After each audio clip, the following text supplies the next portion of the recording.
Digital payment करने वाले करोड़ों लोगों के लिए बड़ी खबर है। आज से देश में डिजिटल ट्रांजैक्शन और बैंकिंग से जुड़े कई अहम बदलाव होने जा रहे हैं।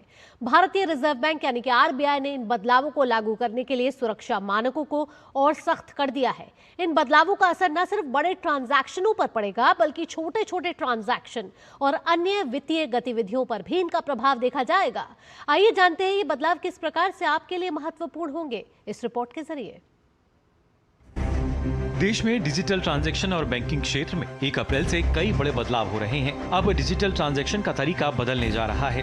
भारतीय रिजर्व बैंक यानी आरबीआई ने सुरक्षा को और मजबूत करने के लिए नए नियम लागू करने का फैसला किया है, जो सीधे तौर पर हर यूपीआई कार्ड और ऑनलाइन पेमेंट यूजर को प्रभावित करेंगे। अब तक जहां अधिकतर पेमेंट सिर्फ ओटीपी के जरिए पूरे हो जाते थे, वहीं नए नियमों के तहत अब हर ट्रांजैक्शन में दोहरी सुरक्षा यानी 2 फैक्टर ऑथेंटिकेशन अनिवार्य होगी। इसका मतलब है कि अब आपको ओटीपी के साथ साथ पिन, बायोमेट्रिक या डिवाइस ऑथेंटिकेशन जैसी दूसरी परत से भी अपनी पहचान साबित करनी होगी। नए नियमों की खास बात यह है कि यह सिर्फ बड़ी रकम पर नहीं, बल्कि छोटे से छोटे ट्रांजैक्शन पर भी लागू होंगे। यानी अब 100 रुपए का पेमेंट हो या 1 लाख रुपए का, हर बार आपको अतिरिक्त सुरक्षा प्रक्रिया से गुजरना पड़ सकता है। इसके अलावा ऑटो डेबिट या सब्सक्रिप्शन पेमेंट जैसे ओटीटी, ईएमआई या म्यूचुअल फंड एसआईपी में भी समय समय पर दोबारा वेरिफिकेशन जरूरी होगा। यानी अब एक बार की अनुमति से हमेशा के लिए पैसे कटते रहने की सुविधा में भी बदलाव आने वाला है। बड़ा नियम पैन और आधार को लेकर भी है। अगर आपने अब तक अपना पैन आधार से लिंक नहीं किया है, तो आपका पैन निष्क्रिय हो सकता है। इसका सीधा असर आपके बैंकिंग और निवेश से जुड़े सभी कामों पर पड़ेगा। अगर आप नया पैन कार्ड बनवाने जा रहे हैं, तो केवल आधार कार्ड से काम नहीं चलेगा। इसके अलावा ड्राइविंग लाइसेंस, बर्थ सर्टिफिकेट या पासपोर्ट जैसे दूसरे दस्तावेज भी देने जरूरी होंगे। हाईवे पर सफर करने वालों के लिए भी बड़ा बदलाव है।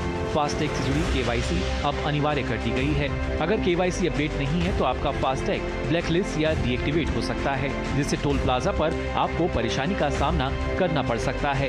बैंकिंग सेक्टर में भी बदलाव हुए हैं। एटीएम से मुफ्त ट्रांजैक्शन की लिमिट के बाद अब अतिरिक्त शुल्क ज्यादा देना पड़ सकता है। वहीं कुछ बैंकों ने क्रेडिट कार्ड के नियमों में भी बदलाव किया है, जैसे रिवार्ड पॉइंट्स और फीस स्ट्रक्चर में बदलाव।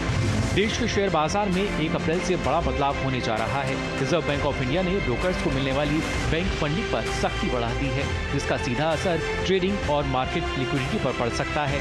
नए नियमों के अनुसार अब ब्रोकर्स को बैंक से कर्ज लेने के लिए 100% कोलेटरल देना होगा। यानी बिना पूरी गारंटी के अब फंडिंग मिलना लगभग नामुमकिन हो जाएगा। इससे बाजार में सस्ता और आसान पैसा कम हो सकता है। अजय मिश्र की रिपोर्ट, डीडी न्यूज। देश में आज से जनगणना की प्रक्रिया का